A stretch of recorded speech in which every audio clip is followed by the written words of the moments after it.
Bonjour à toutes et à tous, je suis très heureuse de vous retrouver pour cette nouvelle édition de Business Africa, votre magazine de l'économie et de l'entreprise. Et comme vous le savez, aujourd'hui encore, 150 $ à gagner en fin d'émission avec le jeu Business Africa. Mais tout de suite, voici les titres. Hausse des prix et raréfaction des denrées de première nécessité à Goma. La guerre entraîne la population de l'Est du Congo en mode de survie quotidienne. Pour avoir seulement 2,5 $, c'est un problème. Au marché, avec ce montant, on n'a presque rien. Tu cherches toute la journée, mais sans rien trouver. Nous, qui avons des enfants et la maison à louer, pour trouver à manger, c'est un véritable casse-tête. Les pirogues de pêche du Ghana, creusées dans des troncs d'arbres, se cherchent un nouvel avenir. Ce serait mieux d'opter pour de la fibre de verre afin que cela contribue à résoudre le problème de déforestation et aussi cela nous aidera à faire une meilleure pêche dans ce pays. Les riziculteurs sont en pointe pour lutter contre la concurrence asiatique et faire triompher la production locale. La première chose, c'est essayer d'organiser des relations mieux faites entre ces différents intervenants de façon à atteindre un produit fini de meilleure qualité et de meilleur prix. Pour ce premier reportage, je vous emmène au nord Kivu, à l'est de la République démocratique du Congo.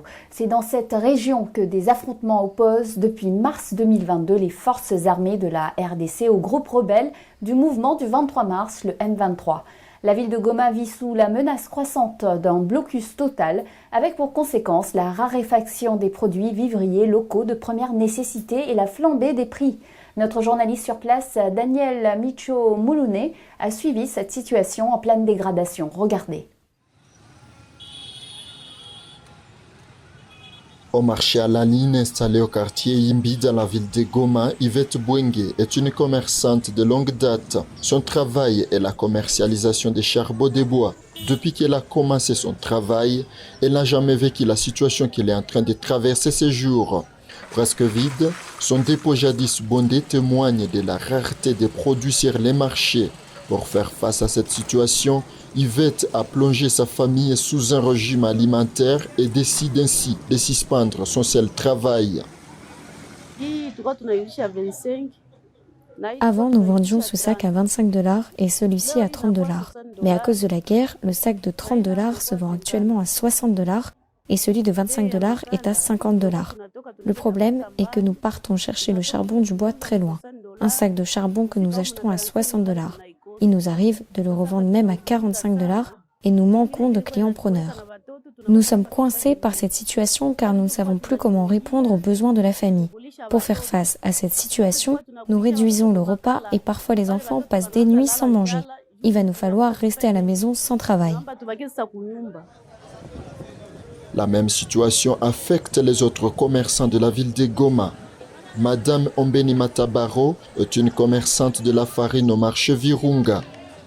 Ombeni déplore le fait que la ville semble être encerclée.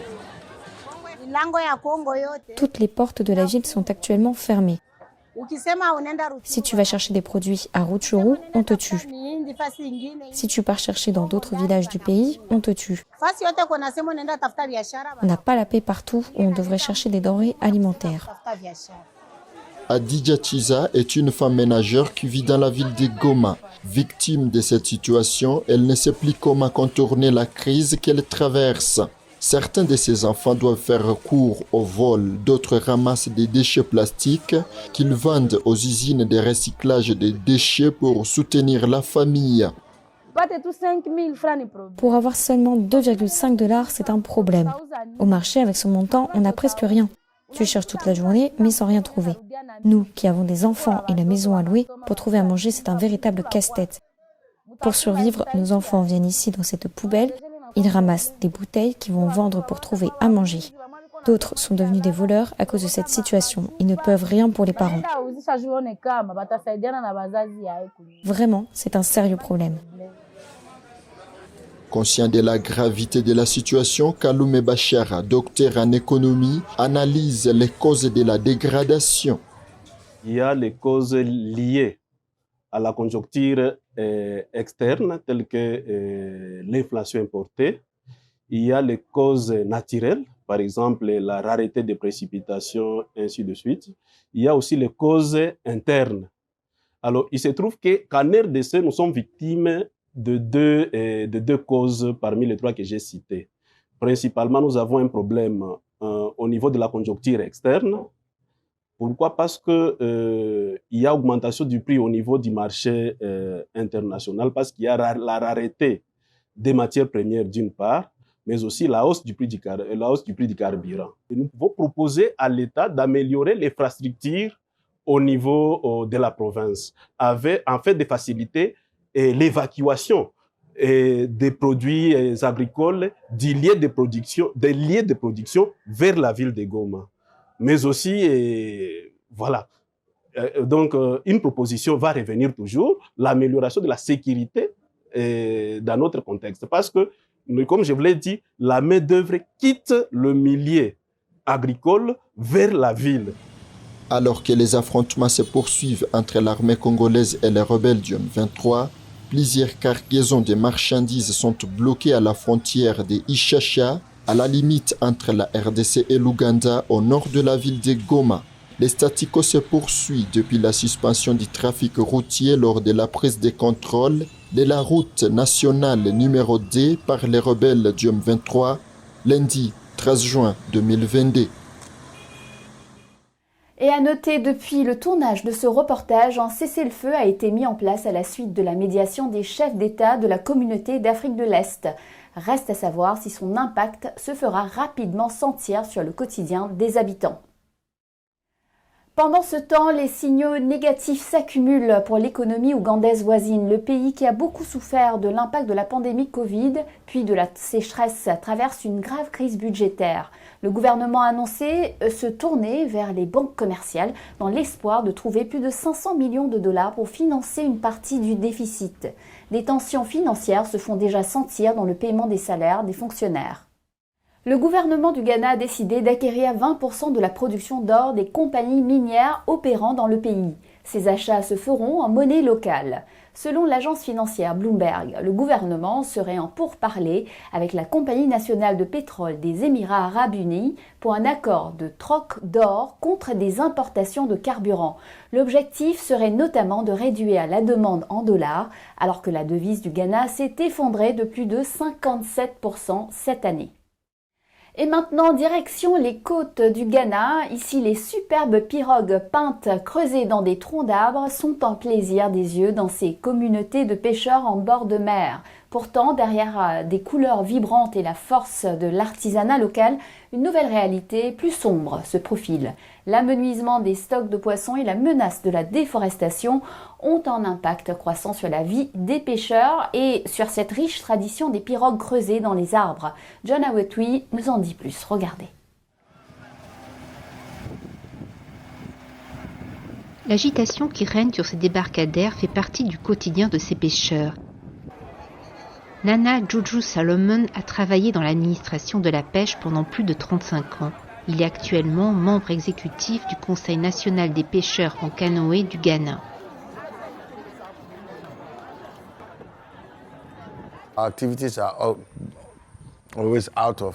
Nos activités se font toujours avec des canoës de transport, appelés canons, propulsés par des moteurs hors-bord entre 15 et 40 chevaux. From between 15 horsepower to 40 horsepower. We also have premix fuel as a subsidized product from them. Nous avons également du carburant pré-mélangé en tant que produit subventionné par le gouvernement pour soulager les pêcheurs. And the capital intensity of the fishermen. Cette pirogue est un produit de l'artisanat indigène fabriqué à partir de grume wawa, une essence de bois presque en danger d'extinction. Pour cette raison, son coût de production est relativement élevé et réglementé. La raison, le prix d'achat de l'arbre auprès des bûcherons, le paiement des commissions et des taxes et l'accomplissement des rites coutumiers. De plus, les artisans qui façonnent ces pirogues deviennent rares car des compétences, beaucoup d'énergie et de motivation sont nécessaires pour construire un tel bateau. Stephen Mensah, âgé de 30 ans et qui a abandonné l'école, est très habile à construire des bateaux de toute taille. Il pense cependant que le travail n'est pas fait pour les paresseux. La fabrication de canoës n'est pas un travail pour les paresseux. C'est très difficile. Les jeunes paresseux ne peuvent pas faire ce type de travail. C'est uniquement pour les gars assidus et déterminés. La menace environnementale que représente la déforestation est étroitement liée à la construction de ces bateaux de pêche. Les ressources forestières du Ghana ont été largement surexploitées à un rythme insoutenable avec un épuisement rapide des réserves forestières.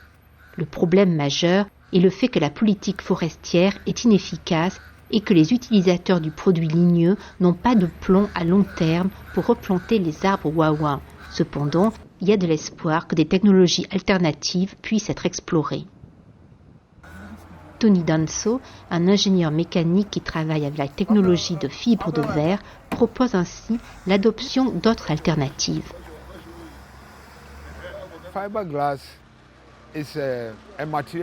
La fibre de verre est un matériau découvert il n'y a pas si longtemps.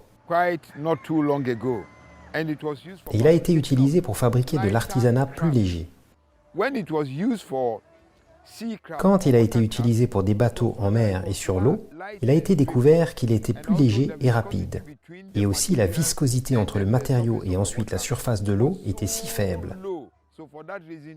Donc, pour cette raison, il pourrait flotter et avancer plus facilement.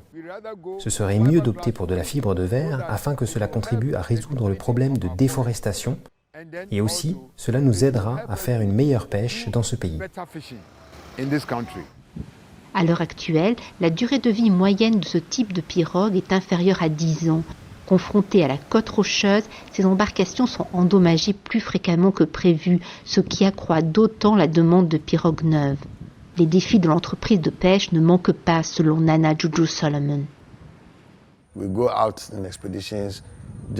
Nous sortons en expédition en espérant juste que nous tomberons sur un banc de poissons. Et maintenant, en regardant l'explosion démographique et l'effort tant des pêcheurs artisanaux que des pêcheurs industriels sur les stocks marins, c'est devenu une pratique obsolète et donc un grand défi. Les pêcheurs peuvent se lancer en expédition pendant 3 à 4 mois sans débarquer un seul poisson. Ce qui est un vrai problème, un problème de sécurité nationale, de sécurité de l'emploi, mais aussi un problème de sécurité alimentaire.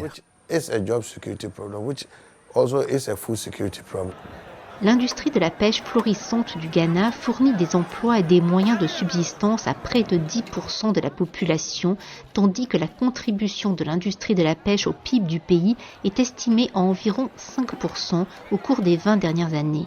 Il est donc essentiel de trouver des ressources alternatives pour construire ces pirogues afin de préserver l'industrie de la pêche, améliorer les moyens de subsistance des pêcheurs et protéger les forêts au Ghana.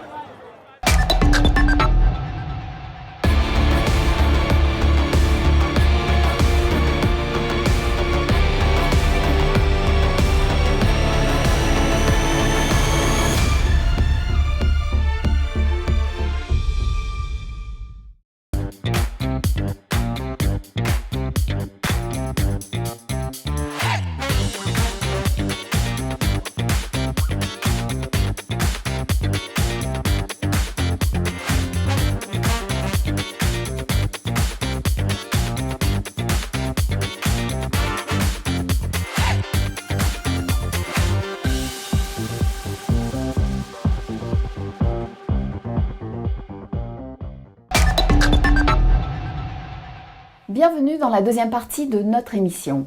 En marge de la COP27 qui s'est tenue en Égypte le mois dernier, le président du Rwanda, Paul Kagame, a lancé IREM Invest. Cette facilité d'investissement de 104 millions de dollars va soutenir le secteur privé dans le développement de l'économie verte face au climat. Les cibles, déploiement des énergies renouvelables, amélioration de l'efficacité énergétique dans les processus industriels, introduction de normes d'émissions pour les véhicules, déploiement de véhicules électriques ou encore promotion de l'utilisation du biogaz dans les exploitations agricoles.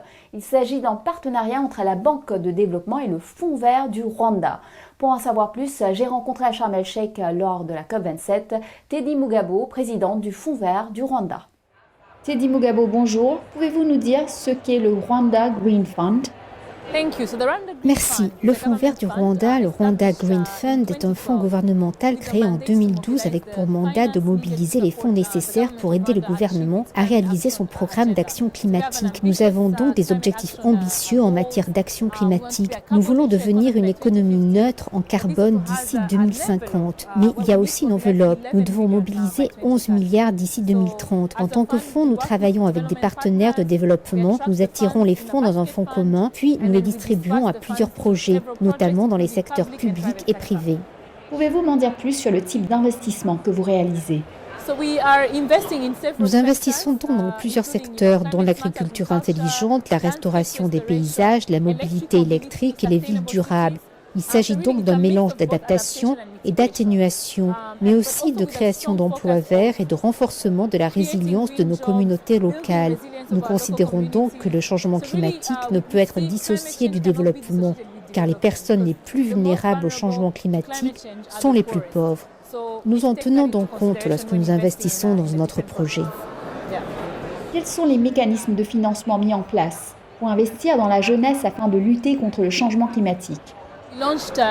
Nous avons lancé IREM Invest. Il s'agit d'une facilité d'investissement vert qui a été conçue pour le secteur privé. Il s'agit donc d'un partenariat entre le Rwanda Green Fund et la Banque de développement du Rwanda. Et cela a vraiment deux objectifs principaux. Premièrement, nous avons constaté que le rythme auquel le changement climatique se produit n'est pas vraiment compatible avec le rythme auquel nous mobilisons les financements. Il est donc très important que tout en mobilisant des fonds, nous soyons en mesure de mettre en place des structures permettant de débloquer des investissements privés, des capitaux privés. Et c'est donc une première chose. IREM Invest utilise une approche financière intégrée qui consiste à attirer les subventions et à les utiliser pour mobiliser des capitaux privés. Le deuxième objectif de cette facilité est d'offrir des produits financiers sur mesure pour le secteur privé à travers le cycle de vie des entreprises. Nous avons constaté qu'il est possible d'avoir un instrument qui s'adresse à tout le monde, en particulier lorsque vous regardez nos marchés. Nous avons de très jeunes acteurs du secteur privé qui peuvent avoir besoin d'un soutien au développement des entreprises.